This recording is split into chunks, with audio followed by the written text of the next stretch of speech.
आमदार हिरामण खोसकर यांची त्र्यंबकेश्वर पंचायत समितीला अचानक भेट, स्वच्छतेच्या दैनंदिन अवस्थेवर तीव्र नाराजी।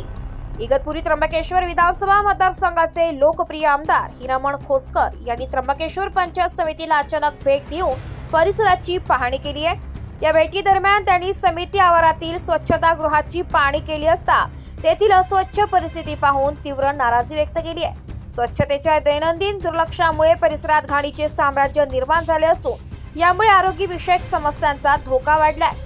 आमदार खोसकर यांनी अधिकाऱ्यांना तात्काळ योग्य कारवाई करण्याचे निर्देश दिले आणि जबाबदार अधिकाऱ्यांवर कठोर कारवाई करण्याची मागणी केली आहे। यावेळी माजी जिल्हा परिषद अध्यक्ष संपत नाना सकाळे, कृषी उत्पन्न बाजार समितीचे उपसभापती विनायक शेठ माळेकर, राष्ट्रवादी काँग्रेस अजित पवार गट तालुका अध्यक्ष भैरू पाटील मुळाने, माजी नगरसेवक सागर भाऊ उजे, आरपीआय तालुका अध्यक्ष शांताराम बागुल तसेच तालुक्यातील अनेक सरपंच, उपसरपंच आणि कार्यकर्ते उपस्थित होते।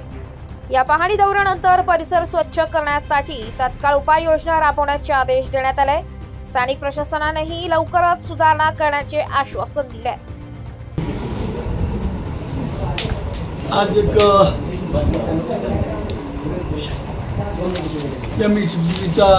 विद्यार्थ्यांचा कार्यक्रम होता आणि एक बस स्टँडचा कार्यक्रम होता। ते सर्व आटपून आणि पंचायत समितीला एक कृषी सायकलची मीटिंग लावली। त्यासाठी आलो आणि लगेचसाठी गेला असताना संपतनाना, मी, भैरू पाटील मुलांनी, आमचे विनायकजी माळेकर, शांताराम बागुल, परिस्थिती पाहिली की वाईट भयानक। म्हणजे इथं परिस्थिती अशी आहे, फक्त पगार घ्यायचा, महिने पगार घ्यायचा।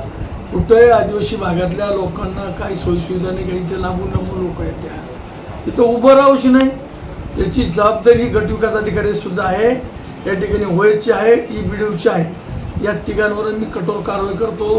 पुढच्या मंगळवारी ग्रामविकास मंत्री, विभागीय आयुक्त या ठिकाणी शिवला ताबडतोब यांच्यावर कारवाई करायला की आम्ही आलो म्हणून दिसलोय। आज परिस्थिती एखादा कोणताच माणूस जाऊ शकत नाही बाथरूममध्ये, अशी परिस्थिती झालेली आहे। एवढी घाणीचं साम्राज्याचे तालुका वैद्यकीय अधिकारी डॉक्टर इथं मीटिंग होता, यांनी आरोग्याचा म्हणजे डॉक्टर आरोग्य कशासाठी असतं की घाणीमधून आरोग्याच्या ठिकाणी पसरत असतो।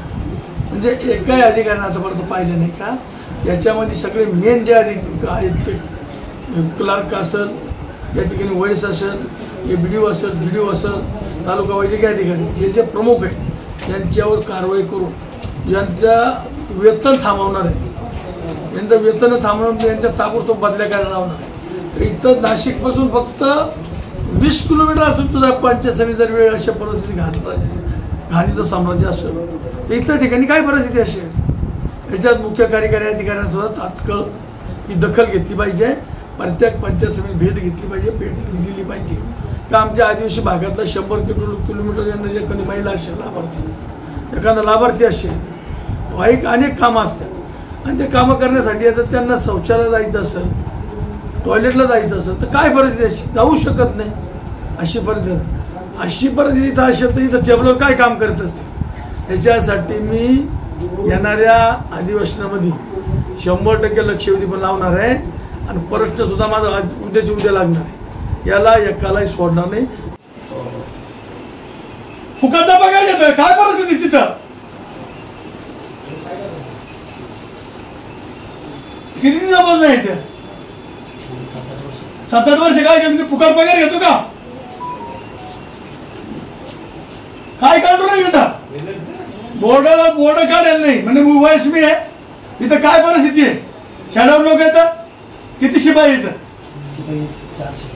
4 शिपाई काय करतात? शिपाई कोण बोलतो? शिपाई सकाळी 4 कुठले बाई काय सांगतो पैकी किती लोक आहेत? किती आता हजार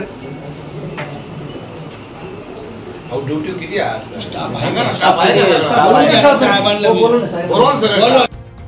नाशिक लोकशाही न्यूज साठी प्रतिनिधी वैष्णव घोलप, त्र्यंबकेश्वर।